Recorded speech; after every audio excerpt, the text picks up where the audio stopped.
2023 সালের ডিসেম্বর মাসে আমি একটা চ্যালেঞ্জ আপনি কি কিছু বলতে চান স্যার? অ্যাক্টিং এর সাথে ডিরেকশন দেওয়ার, সবাই একসাথে ক্যাওসের মতো এই মতামত সবাই একসাথে বলুন। সাথে একটা চেজিং সিন। পুলিশ নিয়ে বানানো এই ভিডিওটা তখন অনেক ভাইরাল গেলেও এর পিছনে পুলিশের রেড খাওয়া, সরকারি পারমিশন দেওয়া, মেইন গল্প লেখা, চেজিং সিন শুটে এক্সট্রিম লেভেলের প্যারা খাওয়া, কিভাবে এডিট করছি, এগুলো ছাড়াও আরো অনেক প্রবলেম হয়েছে, যেই গল্পগুলাই আজকে শেয়ার করব।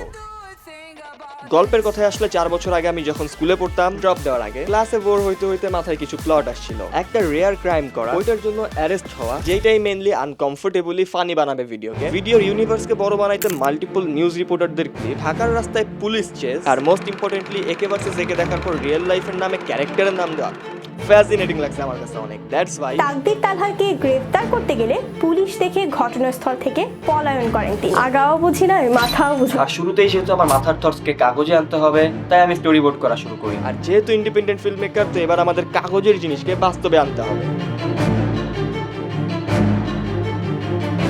সবার আগে চেজিং সিনের জন্য সরকারি পারমিশন নিতে হবে। অনেক থানা, অনেক অফিস ঘোরার পর এট লাস্ট জানতে পারি যাইতে হবে পুলিশ হেডকোয়ার্টারে। আর এছাড়া আমরা যে আমাদের পরের পার্টে পুলিশের গাড়ি, থানা, প্রপস সহ আরো অনেক কাজ করছি, সেগুলোর জন্য কিন্তু এই একই জায়গা থেকে পারমিশন দেওয়া হয়েছে। তারপর অনেক হ্যাসেল পোহায়, অনেক রিকোয়েস্ট করে 15 দিনে যে পারমিশন পাওয়া যায় সেটা আমি 3 দিনে ম্যানেজ করি। আর এই পুরা পারমিশন নেওয়ার প্রসেসে আমার 25 দিন গেছে। এরপর এফডিসিতে যে পারমিশন দেখায় একদিনের জন্য কস্টিউম রেন্ট নেই। ইয়েস, কালকে ভোর 6টা বাজে আমাদের শুট করতে হবে, কারণ চেজিং সিন। কমিশনার অফিস থেকে বলছে সকাল 9টার মধ্যে কাজ শেষ করতে। শুটের জন্য আমাদের কাছে এই পুরো রোডটার অ্যাক্সেস আছে। আর কালকে রাত্রে 11টায় ফেসবুকে জাস্ট একটা পোস্ট দিয়ে আমি এই সব মানুষরা একসাথে গ্যাদার করি, কারণ অ্যারেস্টের সিনে রিপোর্টারদের ভিড় দরকার আছে। দেন আমি ড্রেস বদলায়, চুল আউলায় অ্যারেস্ট হওয়ার জন্য রেডি হই। আমার কাছে সবথেকে বেশি চ্যালেঞ্জিং ছিল অ্যাক্টিং এর পাশাপাশি রিয়েল টাইমে ডিরেকশন দেওয়া। অনেক হার্ড ছিল। চেজিং সিনে অ্যাক্ট করতে করতে একটু পর পর আমি ফেস হাইড করতেছিলাম রাইডারের পিছনে, কারণ আমি তখন চিল্লায় ডিরেকশন দিতেছিলাম মুই ফাইরে আর রাইডারের যে কত স্পিডে থাকতে হবে আর কি করতে হবে। ওভারটেক। এখন দেখো, হাই স্পিডে শুট করা প্রচুর রিস্কি, আর রিস্ক ছাড়া করতে গেলে লাগবে আরো ইকুইপমেন্ট, আর আরো ইকুইপমেন্ট আনতে গেলে লাগবে আমাদের টাকা। ওই সময় অলরেডি আমাদের বাজেট অনেক ক্রস হয়ে গেছিল, এন্ড যেহেতু মানি ব্যাগও আপনার অকাত দিখা দিয়া থা আর ইয়ে সারাক মেরা বাপ কা নেই, তাই আমরা কম স্পিডে শুট করি। কেমনে কি বলতেছি, চেজিং সিনে আমাদের অ্যাঙ্গেল লাগবে 6টা ওয়াইড, যেটাই দুটো বাইক ভিজিবল থাকবে, রাইট ট্র্যাকে দুটো আলাদা আলাদা ক্যারেক্টার, সামনের বাইক থেকে পিছের পিওভি, পিছের বাইক থেকে সামনের পিওভি, এন্ড লাস্টলি ড্রোন দিয়ে চেস করা। আমরা একটা ডেমো শট নিই সবার আগে, আর ইনস্ট্যান্টলি রিয়েলাইজ করি ঝামেলা হইছে অনেক বড় একটা। স্লো স্পিডে চালে এডিটে ফাস্ট করে দিব, এটাই আমাদের প্ল্যান ছিল। কিন্তু আমরা মোশন ব্লার গেম না, অনেক গাটাগাটি করে অনেকজনের কল দিয়ে আমি পরে ডিসাইড করি যে এডিটে আমি সামলাই। বেসিক্যালি শুট হইছে এমন, স্পিড বাড়ায় হইছে এমন, মোশন ব্লার অ্যাড করে করলাম এমন, এবার হইছে পারফেক্ট চেজিং সিন। কিন্তু চেজিং এর আগে আমাদের অ্যারেস্টের সিন নিতে হয়েছিল, যেখানে ছিল আবার দুইটা পার্ট, নিউজ ব্রিফিং আর মেইন অ্যারেস্টিং। দর্শক মণ্ডলী, বর্তমানে অবস্থান করছি তাকদির তালার বাসার সামনে। স্যার, কিছু একটা স্যার যদি আমরা আপডেট পেতাম স্যার এই কেস সম্পর্কে, স্যার আপডেট পেলে ভালো হতো। এটা খুইলা গেছে, কি বলতে চান স্যার? স্যার আপনি কিছু স্যারকে বলার জন্য যদি কিছু সময় দিতেন। শুটের সময় আমাদের অনেক হাসি পাইতেছিল, কারণ 23-এর কথা ভাই, ফ্রেমে থাকা প্রত্যেকটা মানুষের অ্যাক্টিং এক্সপিরিয়েন্স জিরো ছিল। স্যার যদি বলতে চান স্যার, স্যার কেন গ্রেফতার করা হলো স্যার যদি বলতেন স্যার প্লিজ। স্যার একটু আপডেট স্যার, আবার ফালাই দিচ্ছেন। এরপর আমরা প্রেস ব্রিফিং শুট করি। এই বিষয়ে আপনার মতামত? দেখুন, এখান থেকে তরুণ সমাজ কি শিখবে? সবাই একসাথে ক্যাওসের মতো এই মতামত সব একসাথে বলুন। একজন সব একসাথে। এই বিষয়টা তরুণের করার কারণেই আজকে সমাজের এই অবস্থা। নিয়ে যাও। এটাই দরকার ভালো করতে। একটু বল। স্যার এই বিষয়ে আপনার দাঁড়ান। এখন আপনারাই বলেন, এখান থেকে তরুণ সমাজ কি শিখবে? এগুলি শিখবে? এই ওরে নিয়ে যাও। এসব আমরা একটু আপডেট চাচ্ছিলাম, যদি কিছু বিষয় আমাদের ক্লিয়ার করতেন আমাদের জন্য ভালো হতো স্যার। আমরা যখন চেজিং সিনে ড্রোন শট নেওয়ার প্ল্যান করতেছিলাম, তখনই গল্পে এন্ট্রি নেয় আসল পুলিশ।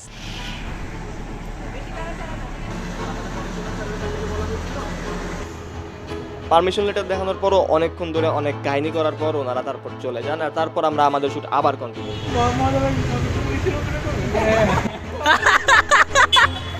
আমি জানি ভাই আমার পুলিশে দেখে একদমই পুলিশ লাগতেছিল না, কিন্তু কি করবো ভাই, মেইন যে কাজ ছিল তারা শুটের আগের দিন রাত্রে 3টা বাজে আমাকে ডিচ মারছে। ওই 3 ঘন্টায় আমার 2জন পুলিশ ম্যানেজ করা আর ওই 11টা থেকে বাকি সব রিপোর্টার ম্যানেজ করা, এত কম সময় সবাইকে গ্যাদার করে শুটটা এক্সিকিউট করা আমার জন্য অনেক টাফ ছিল। কনস্টেবল যারা বানাইছি উনি জাস্ট শুটিং দেখতে আসছিল, নো জোক। এই ভাইরে আমি জোর করা ইউনিফর্ম পরায় শুটটা করাইছি, আর এর জন্যই আমরা অ্যাক্টিং এর সময় এত হাসছিলাম।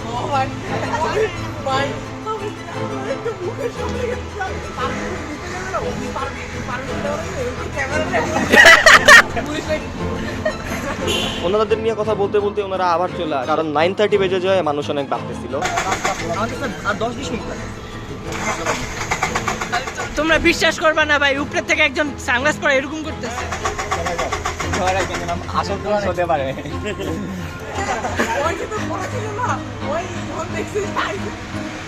এরপর আমরা ড্রোন উড়াই ফাইনাল চেজের জন্য। রেড জোনের ঝামেলাও ছিল, কিন্তু ওগুলা সলভ করে যখন আমরা শট নিতে গেছি তখনই আমাদের ড্রোন ক্র্যাশ করছে।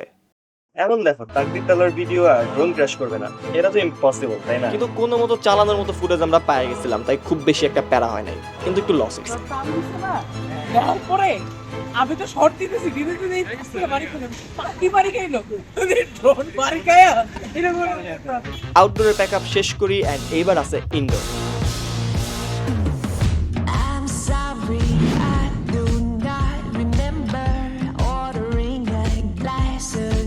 প্রাইমারি ফেস ক্যাম্পটা আমি এমন একটা স্পেসে শুট করে দেন এআই দিয়ে এমন বানায় ফেলছিলাম যেটা কেউ বুঝতেও পারে না। আর এমনই একটা ম্যাজিক হয়েছিল কালার গ্রেডিং এ, যেটাও কেউ ধরতে পারে নাই।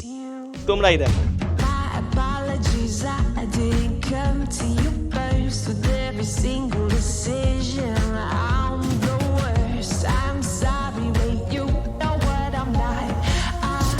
ডেডলাইন ছিল 2 দিন, আর প্রত্যেকটা ফুটেজ এমনি ধরে ধরে কালার করতে গেলে আমি বুড়া হয়ে যাইতাম। তাই হোক অ্যাপোলজি ভিডিও কিংবা টর্চার, আমরা যেভাবে কালার গ্রেড করছি, হোক সেটা indoor, outdoor, day time, night time, each and everything, সেই গ্রেডের পাওয়ার গ্রেডটা এখন ছেড়ে তোমরাও নিতে পারবা। ফুল টিউটোরিয়াল সহ তাও পিন কমেন্টে ডেসক্রিপশনে লিংকটা চেক করে নিও। একটা ভিডিওর ইমোশন ডিপেন্ড করে সাউন্ড ডিজাইনিং এর উপর। এই দেখো টাইমলাইন, তোমরাই বুঝো সাউন্ড ডিজাইনে আমি একটা কন্টেন্টে কতটা এফোর্ট দেই। এরপর রিপোর্টাররা ভার্চুয়ালি নিউজ পড়তেছে, আমার এমন সিন লাগবে, তো ফেসবুকের কিছু গ্রুপ থেকে আমি ওনাদের হায়ার করি, এন্ড দেন এই সব কিছু মিলে আমি বানায় ফেলি অ্যান অ্যাপোলজি ভিডিও, যেটা আমার চ্যানেলে আপলোড করা আছে, দেখে নিও। আর 18 বছর বয়সে আমি কিভাবে ফিল্ম মেকিং শিখছি, বাংলাদেশের অনেক কন্টেন্ট ক্রিয়েটরদের সাথে কাজ করতেছি, ব্র্যান্ডের সাথে কাজ করতেছি, কিভাবে আমি স্কিল ডেভেলপ করছি, এন্ড মেইনলি আমার story telling. Oh, so you're a very good storyteller.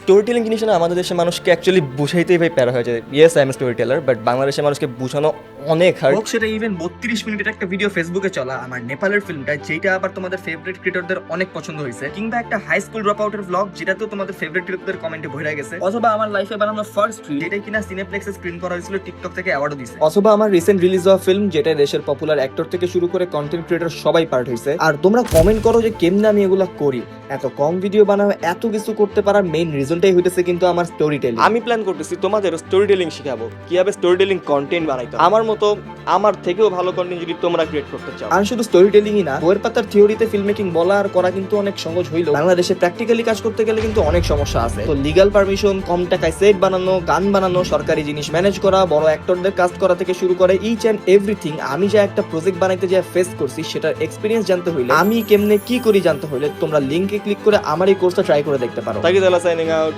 अलविदा।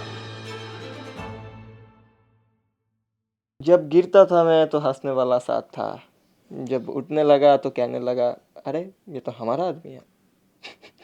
हिपोक्रेसी भाई, हिपोक्रेसी।